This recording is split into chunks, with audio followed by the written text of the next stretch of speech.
So last Friday I was in London doing a little bit of filming with a Swiss TV company making a documentary about watch crime in London. I think that's going to hit the screens in March, and whilst I was there I took the opportunity to do a little bit of secret filming in Selfridges, and what I didn't know that I was going to get was some of the worst advice from a authorised Rolex CPO salesperson. That's coming up later on in the video, and then after that I popped along to see my old friend David Cleal. That's all coming your way right now.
London, back in the old street. How's the new premises going? Good? Yeah, very well, very well. You saw the place today. It's come quite a long way since when we first started. We're open for business, like I said before, because I saw some of the comments on your videos like, oh, can I come? Can you come along? Yeah. We are open for business. It's just we haven't done the official kind of launch party just because we are still missing a few cabinets and things like that. Last, bits and bobs, but we are, taking on business.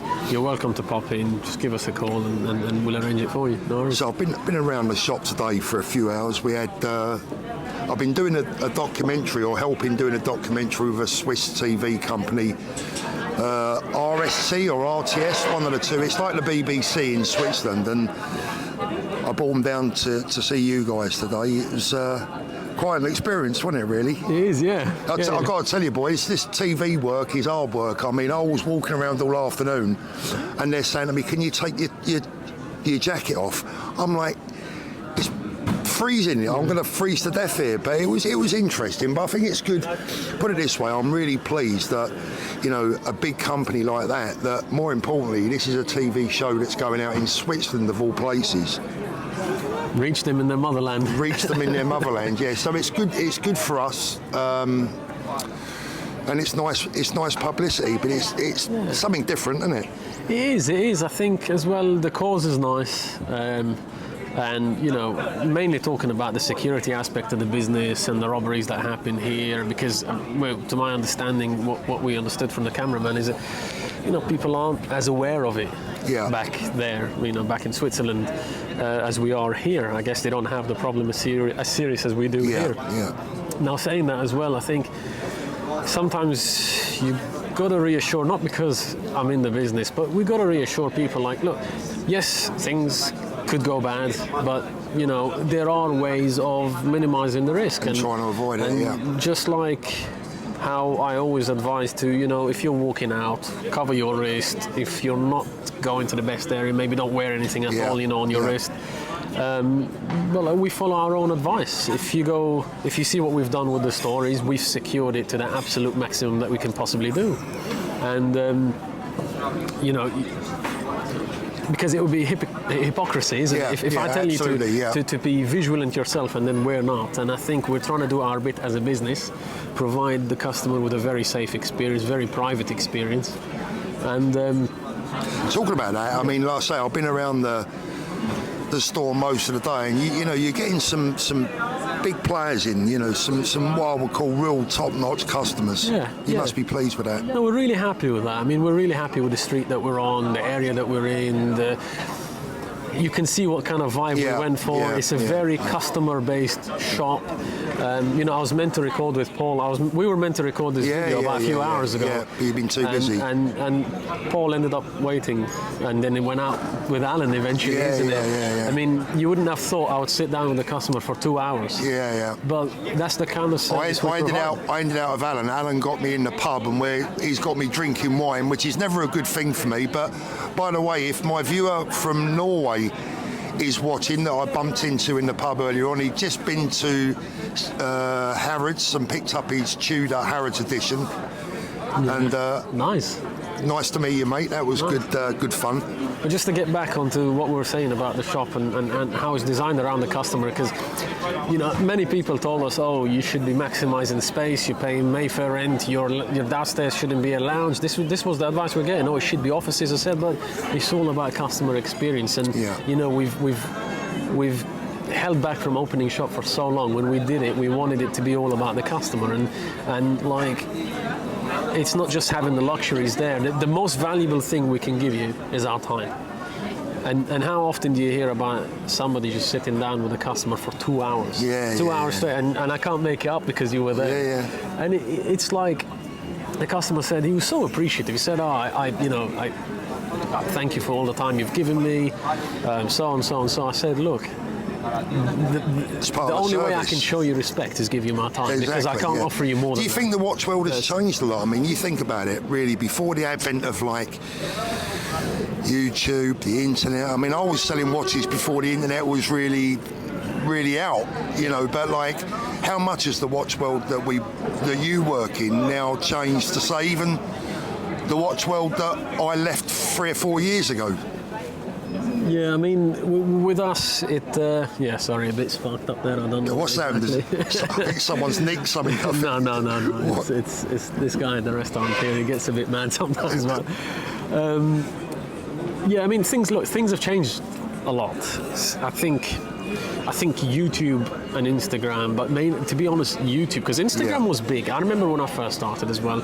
Instagram was starting to grow for watches. Actually, it wasn't that big when I first started, but slowly, it started to grow with, like, with the likes of Watch Anish and things. But I think what happened is with YouTube, and if you remember, me and you were on YouTube quite early on, and then we both got off. To be honest, after what happened with you and the robberies and stuff, not only it put you off, it put me off. And I was a young person as well. I was young, and I got a bit scared, to be fair. Things we can see then, it was a lot easier to make money. Now the market is a lot more competitive. Everybody wants to be a dealer. There is so much going on social media. The good and the bad, unfortunately. It's hard to filter between an honest dealer and a dodgy one with just so many people popping up, so many new people popping up. I think social media in general, though, I mean, whilst it has its downsides with watches, you know, like the dangers of Instagram, etc., I do think that it has a lot of positives, because it does kind of weed out that you can't be a bad guy in this business now and survive for very long, because you're going to get called out. You're going to get called out early. You're going to get called out on the internet. And it's going to go massive, and you're not going to be able to hide from it, are you? I'm glad you finished it off with for long, because you can be a bad guy. It's just not for long. Not for long, yeah. And the way it works is the bigger you become, the more fragile you are. You know, so the smallest mistake, and that's also, in a way, we all make mistakes. So the smallest mistake will hit you so hard if you're big on the internet. That's a great thing that you bring up. Alan said to me earlier on, and I love being with Alan when he's had a couple of glasses of wine. It's like the old times. We went to the pub, and we're knocking back the wine, and we was reminiscing about Munich and the old days and how much we missed each other's company. And And he was saying to me, Paul, do you not miss it? Do you not, why don't you get back into dealing? Why do you stick being retired? And I said, Alan, one of the things is that the higher you put yourself up in any industry, the harder you fall if you get one thing wrong. Now, can you imagine? Imagine if I went back dealing and I got something wrong. 70-something thousand followers. Something got past me, I made a mistake, wow, you would fall from a building of a great height very quickly. Yeah, it's like driving 100 miles an hour straight into a wall. Exactly, and people would really love that. Some people, I should say. Not everybody. No, of course not. The vast majority of people would support you, but there's an element out there that would love to see you fall. So personally, I'm better off staying out of it, but what I am really proud of, something else we was talking about, is that I bought, over the last 3-4 years now, I've bought a small number of trusted dealers to my viewers. A small number, we're talking half a dozen, that I've known, all of those guys I've known for a long time. And do you know how many complaints I've had between a lot of you? And this is what I was saying to Alan earlier on. Of all of you, I put all you guys together, I've had that many complaints. Not a single one. I've had a couple of people say, oh, I spoke to whoever and they didn't offer me enough for my watch. Well, that's that. That's not a complaint. It's not a scam or a no, it's not a complaint. Or, but literally proper complaints, I've had absolutely zero from any of you guys. Yeah, I mean, look, nobody. Again, thank you. I really appreciate that comment. But look, no one's an angel, right? Everyone gets things wrong. I try avoid upsetting people. Yeah. I try avoid upsetting people. Are you going to upset somebody here and there? It's inevitable. It will happen, right? And I can only try my best. But it's how you put it right, I guess. And not everybody's going to have the best experience with you. Everybody's style of business is maybe not the best fit for everyone, but we all try our best. Yeah. And we all have our ways of buying and selling, and sometimes it pleases most, sometimes it pleases none. Yeah. Well, I would hope it doesn't please none, but but it's like the old saying, you can't please all the people all the time. But I was looking, again, something else that always intrigues me with you guys. I was going through some of your stock earlier on. It's always nice because these boys, they just throw me in the safe. They go and have a play. It's so nice. So I'm in there going through all these watches, and boy, oh boy, you got some really, what's the right word? Diverse, unusual. There was a bag of watches that you're not going to find anywhere else, probably in the world. There's a bag of watches that I wanted to show you that. We just ran out of time basically in the shop. That when we had to lock up the safe. But there's a bag of watches I really wanted to show you. I think next time you come down, we'll go through it together. I mean, those are watches where genuinely, even though I've handled all these watches when we first bought them, even myself, if I haven't seen them for a while, I can forget what brand. Yeah. Like, you show me the watch from far away, I could actually forget what brand it is, because you would not believe that watch came from that brand and this watch came from that brand. It's all vintage, but unbelievable. Here's the thing, though, that stood out for me again today. It's the working brain of Alan. He was showing me some stock that was crazy amazing. And I said to him, when did you buy that? And he went, about 5 years ago. And I said, and you're only just selling it? And he's gone, it's so unusual, I don't care if I sell it or not. It doesn't matter to us whether we sell it. This is money in the bank. Yeah. And when you look at the value of that watch, say 5 years ago, to the value of it now, boy oh boy, it's crazy. It's so easy to say, watches are an investment, or this or that or whatever, and it's so easy to make vlogs about watches, videos saying it is an investment, it's not an investment. But I'm sorry, I mean, the majority of people that talk a lot of talk don't actually walk the walk. Yeah. And it takes somebody like yourself, where we give you unrestricted access into our business, to actually realize how much we actually hold back. Yeah. And we don't hold it back for a year or two. I mean, we hold back for 10 years, 15 years, and so on. And the reason is because we believe in what we do. And this is why when I see, you know, things are upside down, it doesn't really bother us that much because we are long-termers in this game. And that's also important because I wouldn't want the viewers to think that we're just talking an advert here. What I'm saying is that Alan has the expertise, the knowledge and the experience to look at a watch and say, I'm going to buy that. I don't care how long I have it or how long it's in stock. I know that one day it's going to make money. And there's a lot of skill involved in that. This is what I want to do next time. This is what I want to do next time. And I think it would be a bit of fun, right? Next time you come down, we'll do 2 videos. You release them separately. Yeah. But it's like I'm ordering you what to do. Not that it seems this way. I've got a new producer. No, but we were talking about ideas, what to do. You Yeah. know? It's just sparked in my head. We'll do 2 videos next time you come if you're happy to do it. One titled "Find Me Another One," or somewhere in the title you say "Find Me Another One." I like that. Yeah. And one titled "Watches and Value for Money." We're going to dig a little bit deeper into this. Yeah. You know. Yeah. What? I think that's 2 great topics for a video. Yeah. I don't want to go too deep into it because it should have its own video. Yeah. But value for money in the sense of, if you buy a watch that is value for money, how protected are you against market fluctuations? Yeah. And there is a huge correlation. So this is what I think is really worth, and we can give a few Because examples. there is a massive difference, isn't there? I mean, you can go out and buy certain modern watches right now, and in all honesty, you can't really say that that's going to be worth this much in a year's time or 6 months' time. You know, we know what the market's like, but there are still a large group of watches that you can buy and guarantee that they are not going to lose value.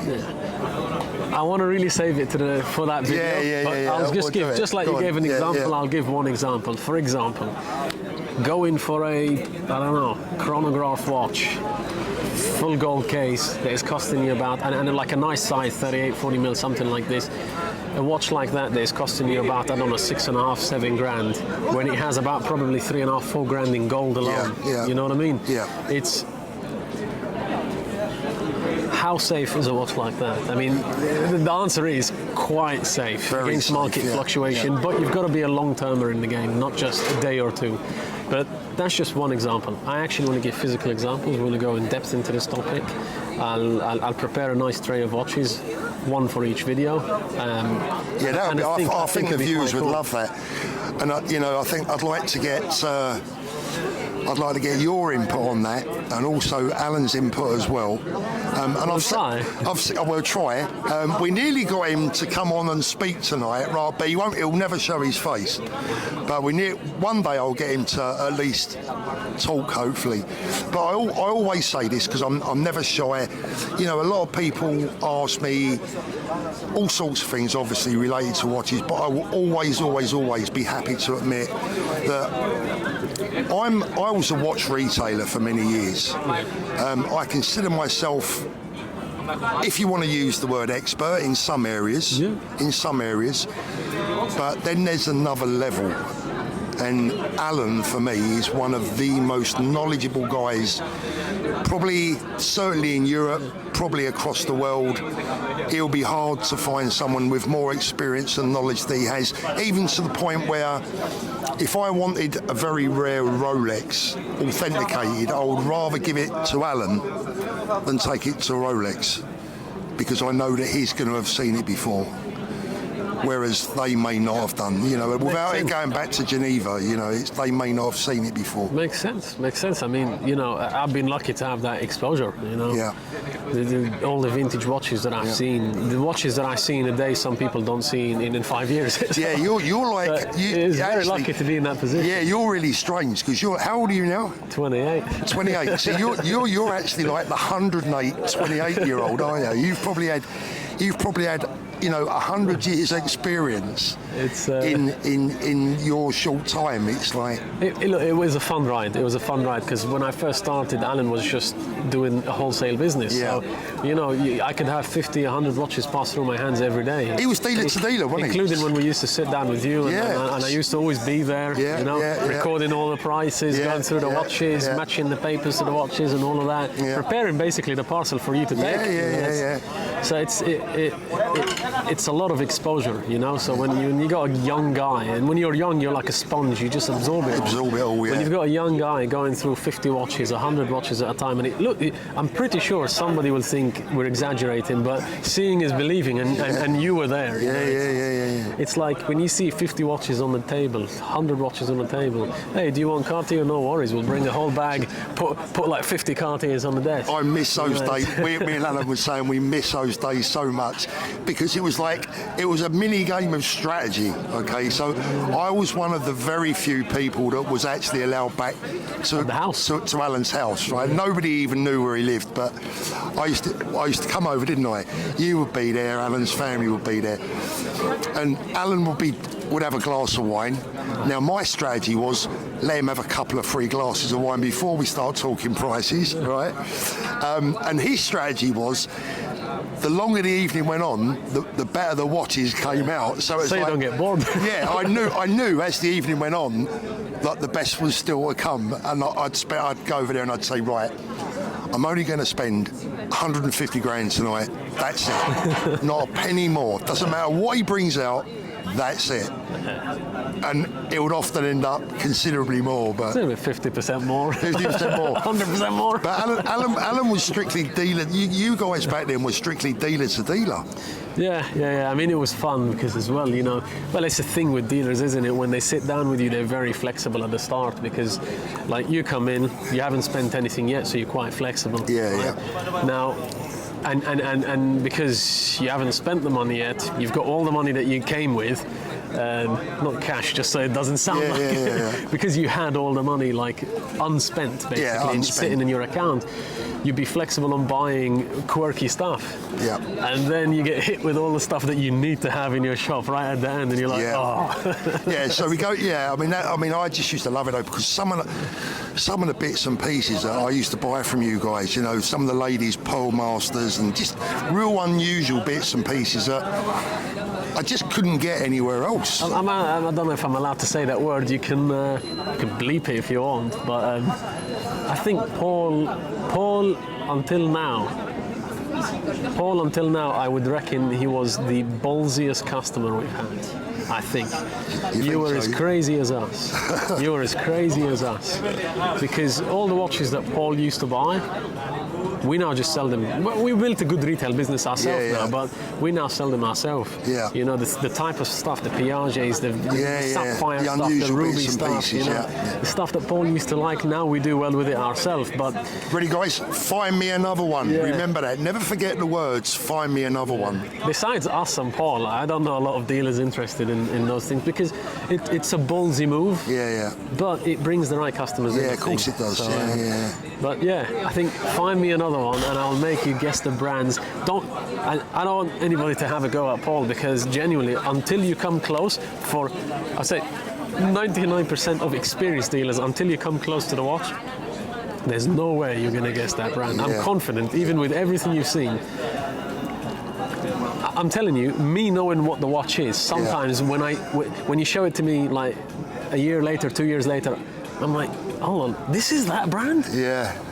But we bought it, like I've held it many times. Yeah. You forget because it's just so odd. So unusual. To see that brand do that big model. sigh, that was because, boy, oh boy, I miss the old days. I really, really do miss the old days. There's a part of me that would jump back into the business in a heartbeat. But there's also a part of me now, really, that I just feel that now I've got to the stage in my life where I genuinely, honestly, and people can believe this or they can believe it not, it doesn't matter. I owe the watch community. I feel that I owe the watch community. There's things happened in the past and I just feel that I owe the community, you know, I owe to give it back to them as much as I possibly can. But at the same time, I enjoy doing them. I enjoy doing what I'm doing. It's fun. You know, it's fun. It's fun. You've built a big following and a community, and you became quite well known and respected online, like as a public figure, I'd say. It's nice. It's nice, you know. Personally, like I've been off YouTube for about 5-6 months you've been off now for a long time. While we're doing the shop, and it's funny because with YouTube you almost become like, you know, if you don't post, you're dead. People think you've died. Yeah, people think you've gone off. So it's you know, I already feel better even just by being on your channel now. Yeah. We did that. Well, I've been on to you for weeks, and You've been on to me for a long weeks. time. Like, David, get back on the channel. And he's like, I can't. I'm busy. We're doing the shop. You know, it's I always looked like a mess. I had dust on me. I was hands-on in the place. Yeah. You know, it closed by the end of the day. It's just, and I just wanted to go home, sit with the kids, with the wife, and just chill for a bit. You know.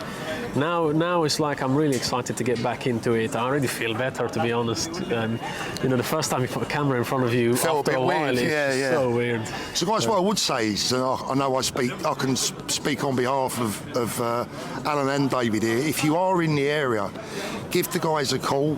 You haven't got to buy anything. They love to meet people. They're friendly. You're more than welcome to come along to the store, have a little look round. They'll show you some watches that you will never, ever see again in your life.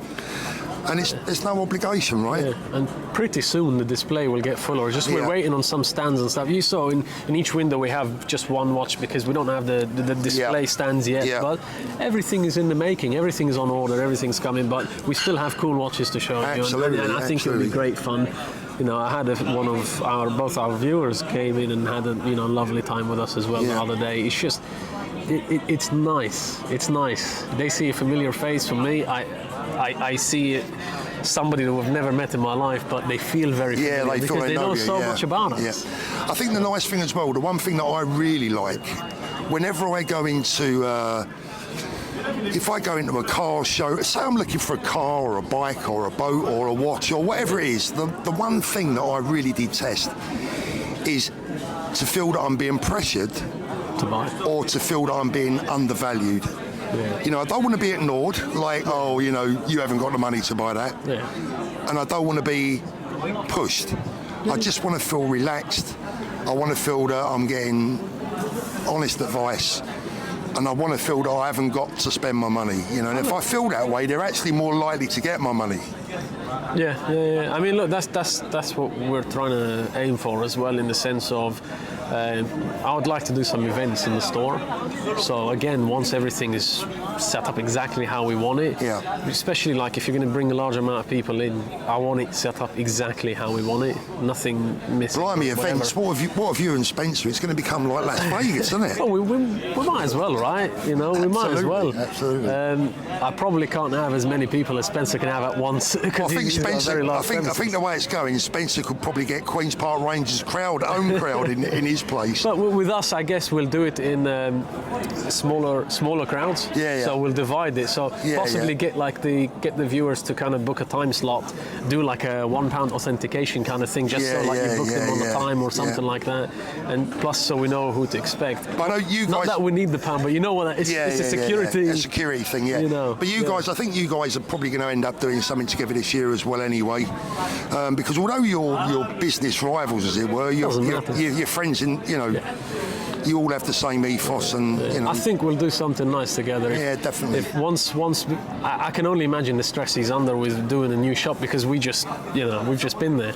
So he looks stressed, doesn't he? All them lines and the hair, and he looks stressed. He's a very clever man, Spencer. I like Spencer. So it's and he's done this a million times, isn't he? He's very experienced at doing shops and so on. But what's it called?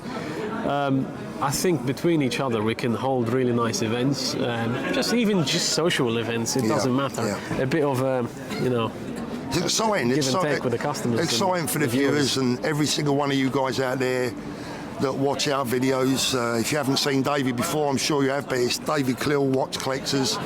I'm going to be changing the channel name to just Watch Collectors UK. You're just going to change to Watch Collectors. Watch Collectors UK. Watch Collectors UK. I think it's good that we have created a lovely little community. Bearing in mind that I suppose we're in a bit of a niche market, and we really, in many respects, we're not like motor racing where they've got millions of. Between us, there's 100,000 followers. Yeah. So that's not insignificant, is it? That's not insignificant at all. No. Especially the quality of our viewers as well. I think that I do genuinely believe that the quality of our viewers is very high. So credit to you guys out there. Really appreciate that.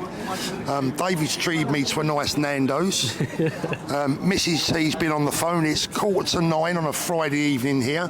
She's wondering where I am. I said to her, it's lucky that I didn't stay with Alan, because I'd have ended up flat on me back, which is what normally happens when we get together and start talking about the old days. But it's great to see you again, mate. And next time I come down, we are going to play that game, Find Me Another One, because I absolutely think that is an amazing idea. Find me another one. So all our regular little cliches are coming out. Find me another one. Condition. Value for money. Value for money. If you want to learn about watches, if you want to know how to spend your money and where not to spend your money, what to buy, what not to buy, this is the channel for you guys. Thanks for watching, everyone. See you soon. I'm going back to Brighton.